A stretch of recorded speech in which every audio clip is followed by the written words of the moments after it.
So parietal सेल्सचं काम काय असतं की त्यांना HClला स्टमकच्या ल्युमेनमध्ये पंप करायचं असतं आणि हे ॲसिड आहे ते पेप्सिनला ॲक्टिवेट करतं, बॅक्टेरिया मारतं आणि डायजेशनमध्ये मदत करतं. पण जेव्हा हे ॲसिड एक्सेस होतं, म्युकोझल डिफेन्स वीक होतो, तेव्हा ॲसिड हे स्टमक डिओडेनमला डायजेस्ट करायला सुरू करतं आणि दॅट इज पेप्टिकल सेल. जेवढे तेवढे त्याचे ड्रग्स आहेत तर ते ॲसिडला कमी करतील किंवा म्युकोझाला प्रोटेक्ट करतील किंवा त्या H पायलोरीला किल करतील. इथे H2 रिसेप्टर ब्लॉकर बघायचे आपल्याला.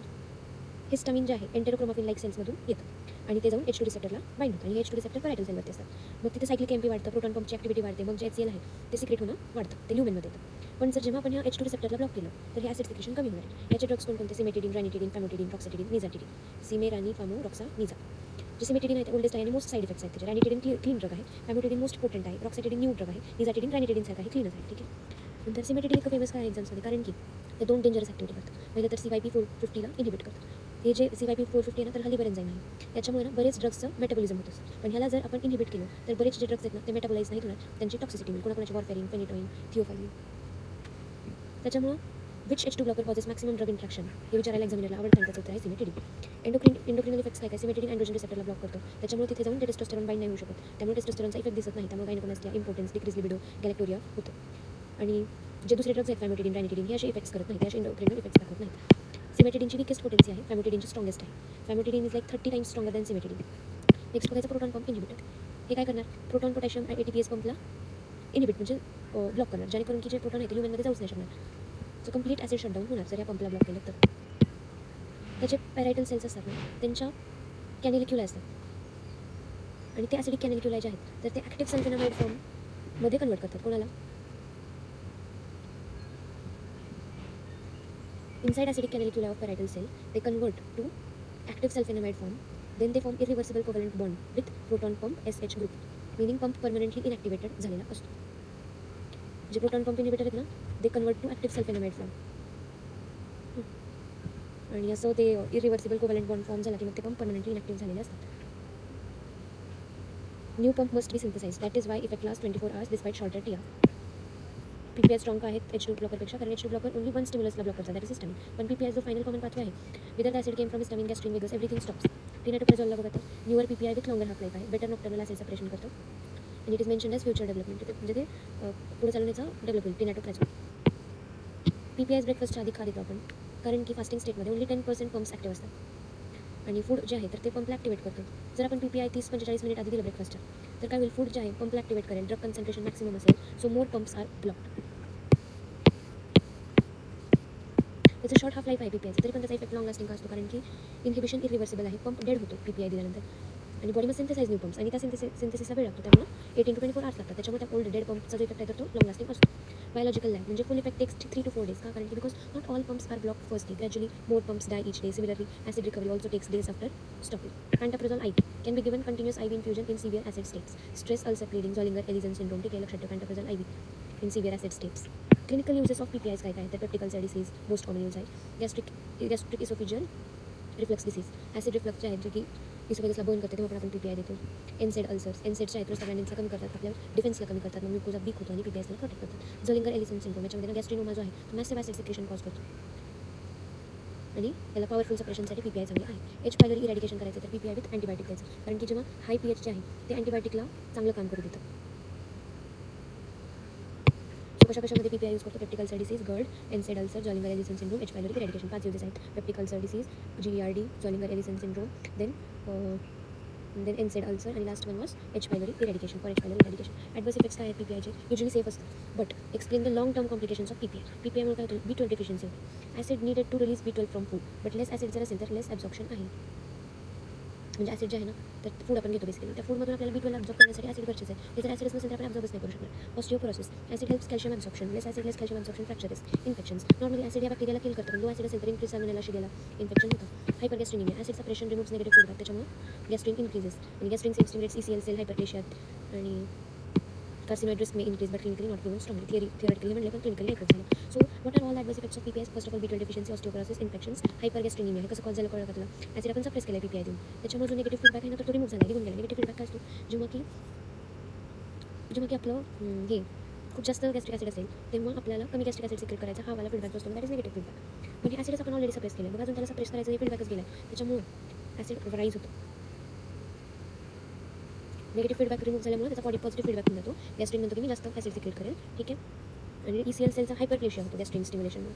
ठीक आहे. नेक्स्ट गोष्ट काय, ड्रग इंट्रॅक्शन्स विथ, ठीक आहे, ड्रग इंट्रॅक्शन बघायचे होत्या PPIचे. ओमेप्राझॉल, एसओमेप्राझॉल, लॅन्सोप्राझॉल, पॅन्टोप्राझॉल आणि रॅबिप्राझॉल. ओमेप्राझॉल प्रोटोटाईप आहे. एसओमेप्राझॉल त्याचा एस आयसोमर आहे. लॅन्सोप्राझॉल स्ट्रॉंग बायो अवेलेबिलिटी देतो. पॅन्टोप्राझॉल लिस्ट इंट्रॅक्शन्स असतात. रॅबिप्राझॉल रॅपिड ॲक्शन कॉलिंग आहे. ठीक आहे. ड्रग इंट्रॅक्शनमध्ये ओमेप्राझॉल, एसओमेप्राझॉल जे आहे तर ते पर्टिक्युलर एन्झाईमला इनिबिट करतं, जे की पर्टिक्युलर दुसऱ्या ड्रगच्या मेटाबॉलिझमसाठी असतात. पण ते इनिबिट झाल्यामुळे ते दुसरे ड्रग जे आहेत त्याचा मेटाबॉलिझम नाही होत, त्यांची टॉक्सिसिटी होते. कॉर्बारिन, पेनिटॉइन, डायझेपाम. ठीक आहे. तर त्यांच्यासोबत याचं ड्रग इंट्रॅक्शन आहे. Pantoprazole safest drug least drug interaction देतो. दॅट इज वाय ICU पेशंटमध्ये प्रिफर करतो आपण. आता नेक्स्ट जे ड्रग बघायचे अल्सरसाठी अँटीकोलिनर्जिक्स बघायचे. ते ओल्ड एरामध्ये प्रोपॅन्थेलिन, ऑक्सिफिनोनियम हे बघायचं होतं. त्याचं मेकॅनिझम वेगल स्टिम्युलेशन ब्लॉक करत होतं. बट त्याचे टेरिबल साईड इफेक्ट्स होते. Dry mouth, constipation, blood vision, urinary retention आणि ते डिले गॅस्ट्रिक एम्प्टिंग, ठीक, constipation, meaning acid stage longer over ulcer, so they became obsolete. नंतर अँटीकोलिनर्जिक GRDला वर्स कसे करतात, कारण की आपल्याला माहिती आहे कोलिनर्जिक म्हणजे पॅरासिम्पॅथेटिक ॲक्टिव्हिटीमध्ये आपलं डायजेशन होत असतं. आणि जर थांबतो ते नको रिलेट करू. Anticholinergic worsen GRD why because lower oesophageal sphincter relax करतं. म्हटलं ना, आपल्या पॅरासिम्पॅथेटिक ॲक्टिव्हिटीच्या ऑपोजिटमध्ये जर गेलो तर काय होणार की तुमचं लोअर इसोफेजियल स्फिंक्टर रिलॅक्स होईल आणि गॅस्ट्रिक एम्प्टिंग डिले होईल. आणि नॉर्मली पॅरासिम्पॅथेटिक ॲक्टिव्हिटी काय असते की गॅस्ट्रिक एम्प्टिंग करायची असते, डायजेशन करायचं असतं. डायजेशनसाठी तुमचं जे लोअर इसोफेजियल स्फिंक्टर आहे ना, तर ते प्रॉपर कॉन्ट्रॅक्ट करायला पाहिजे, ते तुमच्याकडे बोलस जायला पाहिजेत. ठीक आहे. नेक्स्ट बघायचं सिलेक्टिव्ह M1 ब्लॉकर्स, पायरेन्झेपिन आणि टेलेन्झेपिन. हे सिलेक्टिव्हली गॅस्ट्रिक रिसेप्टर्सवरती काम करतात. त्यांचे CNS इफेक्ट्स आहे because they don't cross BBB but they are not commonly used. Next बघायचं आता हे H2 ब्लॉकर, PPI आणि अँटीकोलिनर्जिकबद्दलचे सगळे एकदा तू रिवाइज कर. H2 ब्लॉकर काय, सिमेटिडिन मेन बघितलं होतं. सिमेटिडिन, रॅनिटिडिन, फॅमिटिडिन, ट्रान्झोटिडिन असं काहीतरी होतं. हिस्टामिन ॲक्शन ब्लॉक करते. सिमेटिडिन CYP इनिबिट करतं, गायनेकोमॅस्टिया कॉज करतं आणि CYP इनिबिट करून ते वॉरफेरिन वगैरे ड्रग जे आहे त्याची टॉक्सिसिटी करतं. फॅमिटिडिन स्ट्रॉंगेस्ट आहे. PPI जे आहे तर ते इरिव्हर्सिबली प्रोटॉन पंप ब्लॉक करतात आणि बेस्ट फॉर GRD आणि गिवन बिफोर द ब्रेकफास्ट. याचं कारण व्यवस्थित जाणून घे. त्यांचं long duration despite short half life असतं का, कारण की न्यू प्रोटॉन पंप बनवायला वेळ लागतो. लॉंग टर्ममध्ये B12 डेफिशियन्सी, ऑस्टिओपोरोसिस आणि इन्फेक्शन्स कॉज करतात. आणि अँटीकोलिनर्जिक्स ऑब्सोलीट आहेत, त्यांचे साईड इफेक्ट्स भरपूर होते आणि ते GRDला वर्स करतात. ठीक आहे. आता हे बघितलं प्रश्न काय काय विचारले की सगळ्यात आधी आपण मागून जाऊ की अँटीकोलिनर्जिक्स GRDला वर्स का करतात याचा उत्तर बघतो. का, कारण की ते जे अँटीकोलिनर्जिक नॉर्मल कोलिनर्जिक ॲक्टिव्हिटी काय असते की तुमचं तुम्ही फूड पुढं पास करा आणि गॅस्ट्रिक एम्प्टिंग करा. पण जेव्हा अँटीकोलिनर्जिक देऊ तेव्हा आहे ना लोअर इसोफेजियल स्फिंक्टर रिलॅक्स झालेलं असतं, त्याच्यामुळे इझियर ॲसिड रिफ्लक्स होतो आणि गॅस्ट्रिक एम्प्टिंग ते डिले करतं. Stomach contents remain longer in the stomach. त्याच्यामुळे reflux of acid containing food जे आहे इंटू इसोफेगस ते that worsens the GERD. So less the relaxation आणि डिलेड गॅस्ट्रिक एम्प्टिंगमुळे खराब होतं. नेक्स्ट क्वेश्चन काय की why are PPI superior to H2 blocker. म्हणजे H2 ब्लॉकर आहेत ते फक्त हिस्टामिनला ब्लॉक करणार आहेत. वेरस PPI जे आहे ते कॉमन फायनल पाथवे म्हणजे whether the gastrin vagal stimulation और हिस्टामिन वॉज कॉझिंग PPIचं activation acid release whatever may be the reason. हे शेवटी त्या प्रोटॉन पंपला ब्लॉक करतात. ठीक आहे. H2 blocker inhibit only histamine mediated acid secretion but PPI block final common pathway of acid secretion the proton potassium ATPase proton pump. So PPI suppress acid secretion stimulated by histamine, gastrin आणि vagus ना acetylcholine. Next question काय करायचं की why does cimetidine cause gynaecomastia. Cimetidine काय करत होता ना, त्याचा एंडोक्रिनल इफेक्टमध्ये तो ह्याला जो अँड्रोजनचा जो रिसेप्टर आहे त्याला ब्लॉक करत होता. टेस्टोस्टेरॉन तिथं जाऊन त्याचा इफेक्ट दाखवूच नव्हता शकत. सो अँड्रोजन रिसेप्टर ब्लॉक केले, मे इन्क्रीज प्रोलॅक्टिन इफेक्ट, त्याच्यामुळे एंडोक्राइनचे ॲडवर्स इफेक्ट्स मिळतात. गायनेकोमॅस्टिया, इम्पोर्टन्स, डिक्रीज लिबिडो आणि गॅलेक्टोरिया. काय गायनेकोमॅस्टिया, गॅलेक्टोरिया, इम्पोर्टन्स आणि decrease libido due to anti androgenic effect of cimetidine. Next question why does PPI action last 24 hours despite short half life. यार हे वाचून घेता सोपं होतं. ठीक आहे. सिंथेसिसवालं. Why PPI given before meal and not after meal. PPI is like omeprazole, pantoprazole आणि एसओमेप्राझॉल हे जे आहेत ना ते काय करतात, फास्टिंग स्टेटमध्ये फक्त 10% पंप ॲक्टिव्ह असतात. पण जेव्हा आपण फूड घेतो तेव्हा ते फूड आहे ना मोस्ट प्रोटॉन पंपला स्टिम्युलेट करतं, ॲक्टिवेट करतो. आणि जेव्हा आपण PPI ब्रेकफास्टच्या आधी देतो तेव्हा का बरं, सो दॅट नंतर फूड जेव्हा येईल तेव्हा ते प्रोटॉन पंपला ॲक्टिवेट करेल आणि त्या टाईमला ड्रग कॉन्सन्ट्रेशन हाय असेल ब्लडमध्ये आणि ते जाऊन मॅक्सिमम पंप्सकडे जाऊन ते त्यांना ब्लॉक करू शकेल.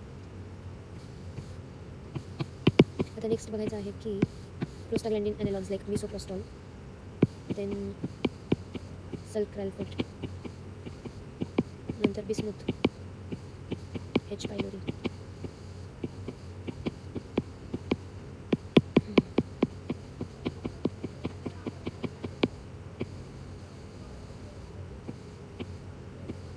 प्रोस्टाग्लॅंडिन आपल्याला माहिती आहे कोण होते, डिफेन्स सिस्टम होता आणि या डिफेन्स सिस्टमला आपण स्ट्रॉंग करणार आहे त्याच्या ॲनालॉग देऊन. सो PGE2 हा प्रोस्टाग्लॅंडिन आहे, ते स्टमकला प्रोटेक्ट करतो. हेरेडिसिन acid secretion, inhibit cyclic AMP in parietal cell, increase the mucus, create protective layer, increase bicarbonate secretion, neutralise acid आणि increase blood supply help healing. So prostaglandin in stomach's natural body form.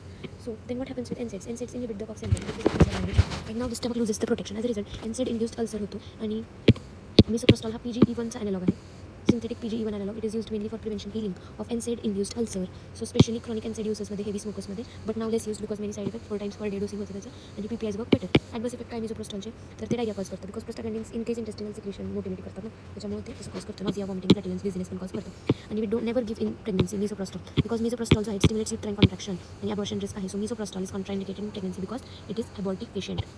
Then then sucralfate हे ना bandage drug म्हणलेलं. Imagine ulcer as a wound आणि sucralfate it acts like liquid bandage. Acidic pH less than 4 मध्ये काय होतं, सुक्रॅल्फेट हे ना पॉलिमराईज होतं आणि स्टिकी जेल फॉर्म करतो आणि ते अल्सर क्रॅटरला स्टिक करतो आणि that creates acid resistant physical barrier. So acid cannot touch the ulcer. ठीक आहे, that's what is a bandage. ते सुक्रॅल्फेट लेस दॅन 4 pH मध्ये पॉलिमराईज करते, स्टिकी जेल बनवते आणि याचे एक्स्ट्रा बेनिफिट्स काय की stimulates prostaglandins increase bicarbonate secretion that will neutralise acid आणि bind the growth factor. So mucosal healing करतं ते आणि it does not neutralise acid, it only protects the ulcer.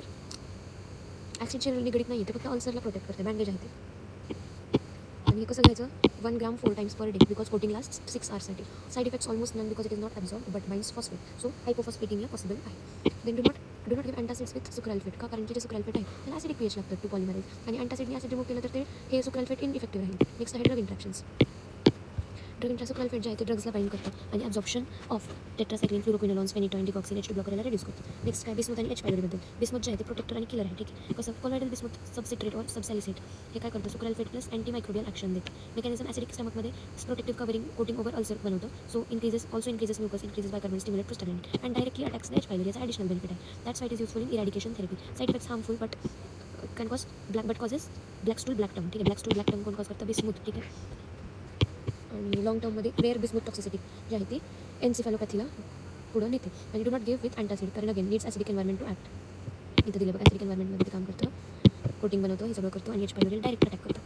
आता enter H. Pylori the true villain. How can bacteria survive in strong acid. असा H. Pylori हा इतक्या strong ॲसिडमध्ये का survive करतो, आपण मायक्रोबायोमध्ये बघितलं होतं. कारण कारण की हा आहे ना H. पायलोरी युरियाज प्रोड्यूस करत असतो. तो युरियाला अमोनियामध्ये कन्वर्ट करतो आणि अमोनिया जे आहे तर त्या ॲसिडला न्यूट्रलाइज करत असतं आणि त्याच्या अराउंड एक प्रोटेक्टिव्ह क्लाउड बनवत असतं त्या बॅक्टेरियाच्या अराउंड. सो बॅक्टेरिया सर्वाइव्ह करू शकतो. म्हणजे कळलं का, इथं फॉर एक्झाम्पल ना, हे बघ, इथं तुझं कोण आहे, हा बॅक्टेरिया आहे. ठीक आहे, आणि ना तो बॅक्टेरियाने युरियाज प्रोड्यूस करतो. मग तो युरियाला अमोनियामध्ये कन्वर्ट करणार आणि तो अमोनिया जो आहे त्या स्टमकमधल्या ॲसिडला न्यूट्रलाइज करणार आणि ह्या ॲसिडच्या अराउंड एक प्रोटेक्टिव्ह क्लाउड बनतं जे की या बॅक्टेरियाला प्रोटेक्ट करतो आणि तो बॅक्टेरिया सर्वाइव्ह करतो. आणि मग तो अल्सर कसं कॉज करतो, आणि तो आहे ना तो अल्सर प्रोटीज आणि लायपेज प्रोड्यूस करून अल्सर कॉज करतो, जेणेकरून की म्युकस जे बॅरियर आहे ना ते डॅमेज होणार आणि acid attacks the mucosa, chronic inflammation होतं आणि अल्सर कॉज होतो. सो इथं काय लक्षात ठेवायचं की H. पायलोरी 90% डिओडेनल अल्सर्समध्ये असतं, 60 ते 70% गॅस्ट्रिक अल्सरमध्ये असतं आणि क्रॉनिक गॅस्ट्रायटिसमध्ये असतं. Also risk factor for gastric adenocarcinoma आहे आणि माल्ड लिम्फोमा आहे. ठीक आहे, गरजेचं आहे. H. पायलोरीमुळे गॅस्ट्रिक ॲडिनोकार्सिनोमा आणि माल्ड लिम्फोमा व्हायचं चान्सेस आहेत. नंतर याचं डायग्नोसिस आपण कसं करतो, युरिया ब्रेथ टेस्ट करतो. But PPIs can give false negative, म्हणजे पॉझिटिव्ह असूनही ते निगेटिव्ह सांगू शकतात PPIs. का, कारण की ते suppress the bacterial activity. By PPI with antibiotic together, कारण की PPI जे आहे बिकॉज हाय गॅस्ट्रिक पीएच जे आहे ना इट मेक्स H. पायलोरी लेस व्हेरुलेंट आणि antibiotics work better. PPI also lower MIC of antibiotics. Next triple therapy, quadruple therapy काय म्हणते. Triple therapy most important H. पायलोरीच्या रेजिमेंट्समध्ये 14 दिवसासाठी आहे. त्याच्यामध्ये PPI, क्लॅरिथ्रोमायसिन, अमॉक्सिसिलिन और मेट्रोनिडाझोल द्यायचं. ठीक आहे, PPI, क्लॅरिथ्रोमायसिन, अमॉक्सिसिलिन, किंवा metronidazole. So PCA kills pylori, PCA, PPI, clarithromycin, amoxicillin. Quadruple theory, आणि किती 14 दिवसाची होती. Quadruple theory, when triple fails आपण क्वाड्रपल थिअरी म्हणजे 4 गोष्टी होती, PPI, bismuth, metronidazole, tetracycline. Next आहे सिक्वेन्शियल थेरपी. फर्स्ट 5 days आहे PPI प्लस अमॉक्सिसिलिन द्यायचं. Then next 5 days PPI, clarithromycin, tinidazole द्यायचं. 14 दिवसासाठी का, कारण की बेटर इरॅडिकेशनसाठी 90%पेक्षा जास्त केसेसमध्ये 7 day थेरपी लेस इफेक्टिव्ह असते. आणि ट्रिपल थेरपी का फेल करते, युजली रेसिस्टंट ऑर्गॅनिझममुळे. Then switch to quadruple therapy. Indication of eradication therapy काय, duodenal ulcer, gastric ulcer, non एनसेडवाला, MALT lymphoma, non ulcer, dyspepsia, not for GERD. So आता revise करूयात. Misoprostol, sucralfate, bismuth, H. Pylori आणि therapy. मिसोप्रोस्टॉलमध्ये PGE1 analogue आहे, NSAID ulcer प्रिव्हेंशनसाठी, diarrhoea करतो आणि प्रेग्नन्सीमध्ये contraindicated आहे कारण की तो युट्राइन कॉन्ट्रॅक्शन कॉज करतो. सुक्रॅल्फेट जो आहे तो प्रोटेक्टिव्ह बँडेज आहे सुक्रॅल्फेट आणि ॲसिडिक एन्व्हायरमेंट पाहिजे त्यामुळे अँटासिड त्यासोबत देणं चांगलं नाही. बिस्मुथ जो आहे तो प्रोटेक्ट करतो, तो पण असा प्रोटेक्टिव्ह बँडेज बनवतो. तो काय करतो, H. पायलोरीला किल करतो. पण त्याचा प्रॉब्लेम काय, before bismuth, before black stool आणि ब्लॅक जीभ टंग. H. पायलोरी जो आहे तो युरियाज प्रोड्यूस करतो, अमोनियाचा क्लाउड बनवतो त्याच्या बाजूला आणि ॲसिडला तो न्यूट्रलाइज करून अमोनियाचा क्लाउड बनवतो. नंतर डिओडेनल अल्सर कॉज करतो, ॲडिनोकार्सिनोमा, माल्ट रिस्क कॉज करतो. थेरपी आपण ट्रिपल, क्वाड्रपल, सिक्वेन्शियल आणि इरॅडिकेशन थेरपी बघितली. ट्रिपलमध्ये PPI, क्लॅरिथ्रोमायसिन, अमॉक्सिसिलिन द्यायचं. आणि बघितलं ते सगळे प्रश्न दिले त्याची मी काय करतो यार, आता खरंच वाचू वाटत नाही पण तरी पण तू बघ. Misoprostol specifically useful in NSAID ulcer का बरं, कारण की मिसोप्रोस्टॉलचे इथून झालं ही जे एनसेड आहेत ना ते कॉक्स एन्झाईमला इनिबिट करून प्रोस्टाग्लॅंडिन कमी होणार, स्पेशली PGE2 कमी होणार. मग प्रोस्टाग्लॅंडिन कमी झाल्यानंतर तुमचा गॅस्ट्रिक ग्लुकोजाचा जो प्रोटेक्शन होतं ते कमी होणार. सो एनसेड अल्सर जे आहे ते happen because prostaglandin are lost. So misoprostol is prostaglandin analogue, so it replaces the lost prostaglandin protection. त्याच्यामुळे लॉस्ट प्रोस्टाग्लॅंडिन हे आलं की मग हे ॲसिड सिक्रेशन कमी होणार, म्युकस जास्त येणार, बायकार्बोनेट होणार आणि म्युकोजल ब्लड फ्लो चांगलं राहणार. So it replaces the prostaglandin deficiency caused by NSAID. Simple. Why should antacid not be given with sucralfate? Sucralfate है ना acidic pH लागतं for activation आणि जर antacid दिलं तर ते काय करेल त्या ॲसिडला न्यूट्रलाइज करेल. Sucralfate works in acidic environment only, pH less than 4. In acid ते पॉलिमराइज करतं आणि स्टिकी प्रोटेक्टिव्ह जेल फॉर्म करतो ओव्हर द अल्सर क्रॅटर. पण अँटासिड्स जे आहेत ते गॅस्ट्रिक पीएचला वाढवणार, मग ते सुक्राल्फेट तिथं काम नाही करू शकणार, पॉलिमराइज नाही होणार, प्रोटेक्टिव्ह बॅरियर नाही बनवणार, एफिकसी कमी होणार. How does H. Pylori survive in acidic stomach? H. Pylori काय करते, युरियाज प्रोड्यूस करतो ज्याने की युरिया अमोनियामध्ये कन्वर्ट होतो. अमोनिया जो आहे तर तो गॅस्ट्रिक HCl ला न्यूट्रलाइज करतो आणि एक न्यूट्रल प्रोटेक्टिव्ह क्लाउड बनतं बॅक्टेरियाच्या आसपास आणि ते मग सर्वाइव्ह करतं ॲसिडिक एन्व्हायरमेंटमध्ये. PPIs फॉल्स निगेटिव्ह का बरं देतात युरिया टेस्टमध्ये, कारण की जे PPI जे आहेत त्यांनी ना गॅस्ट्रिक ॲसिडला सप्रेस केलेलं असतं प्रोटॉन कॉम्प्लाइन लिमिट करून आणि एच पायलोरीची ॲक्टिव्हिटी जे विरुलन्स आहे ना तर ते रेड्यूस केलेलं असतं. So bacteria become less active आणि urease activity decreases. So urea breath test depends on urease enzyme. Test may falsely appear negative. What is quadruple therapy? Why is quadruple therapy preferred after triple therapy failure? तर triple थेरपीचं failure झालं आणि ते का बरं होतं? कारण की अँटीबायोटिक रेजिस्टंट एच पायलोरी स्ट्रेन्समुळे होतं, स्पेशली क्लॅरिथ्रोमायसिन रेजिस्टन्समुळे होतं. मग आपण क्वाड्रुपल थेरपी देतो आणि कारण इट ॲड्स बिस्मुथ आणि ॲडिशनल अँटीबायोटिक आणि improves eradication rate. So use when resistant organism cause failure of triple therapy. Okay, आता हे झालं पार्ट. आता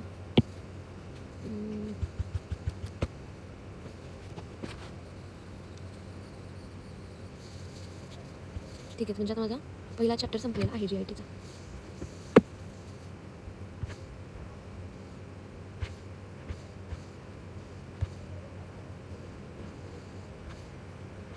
ये माझा पहिला चॅप्टर संपला. Wow, what a beautiful thing I have done. Next आता फक्त किती वर राहिले मग माझे 4 1 2 3 4 5 4 म्हणजे 20च पान राहिले. Wow, very good Samruddhi. Keep it up. Good bye.